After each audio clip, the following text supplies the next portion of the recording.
તમે ઘણા લોકોને એવા જોયા હશે કે જેટલું જલ્દી એ ડાયટ સ્ટાર્ટ કરે છે એનાથી ડબલ સ્પીડમાં તો એ જલ્દી એ ડાયટ પતાવી દે છે. એટલે કે 3 થી 4 દિવસમાં તો કંટાળીને મૂકી દે છે. પણ આવું કેમ થાય છે? પહેલું તો ઓવર રિસ્ટ્રિક્શન. પહેલા જ દિવસથી બધું જ બંધ કરી દેવું. જેમ કે સપોઝ તમે 3 કપ ચા પી રહ્યા છો અને ડાયટ જેવું ચાલુ કરો છો સાવ જ સદંતર ચા બંધ કરી દેવી. તો આના કારણે તમારું માઇન્ડ અને બોડી બંને રેઝિસ્ટ મોડ પર જતું રહે છે અને પછી છેલ્લે એ કંટાળીને મૂકી દે છે. બીજું છે શુગર ડ્રોપ.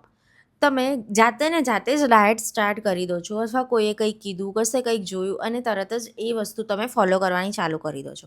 જેના કારણે તમારા બોડીનું એનર્જી લેવલ ડાઉન જાય છે, તમને ચક્કર આવે છે, ડિહાઇડ્રેશન થાય છે અથવા તો તમે ઢળી પડો છો.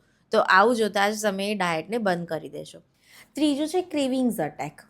જેટલું તમે ના કરો છો એટલું જ તમારું માઇન્ડ એ વસ્તુ પ્રત્યે એટ્રેક્ટ થાય છે. ચોકલેટ નથી ખાવી, ચિપ્સ નથી ખાવી, પણ અંદરથી તો તમે એ વસ્તુઓ ખાવા માટે તડપાપડ થઈ રહ્યા હો છો. તો આ ક્રેવિંગ્સ અટેકને બેલેન્સ કરતાં પણ શીખવું જોઈએ. બેલેન્સ ડાયટ જો તમે કરતા હોવ તો આ વસ્તુ તમારી ઓટોમેટિકલી સોલ્વ થઈ જાય છે. અને મેઇન પોઈન્ટ મોટિવેશન અને હેબિટ. કોઈ પણ વસ્તુની હેબિટ પડતા તમને થોડો સમય લાગે છે. 2 થી 3 દિવસ કે એક અઠવાડિયામાં તમને કોઈ પણ નવી વસ્તુ અડેપ્ટ કરવી થોડી અઘરી બને છે. અને મોટિવેશન. જો તમને સારા ડાયટિશિયનનો સપોર્ટ હશે તો તમે આરામથી ડાયટ કરી શકશો.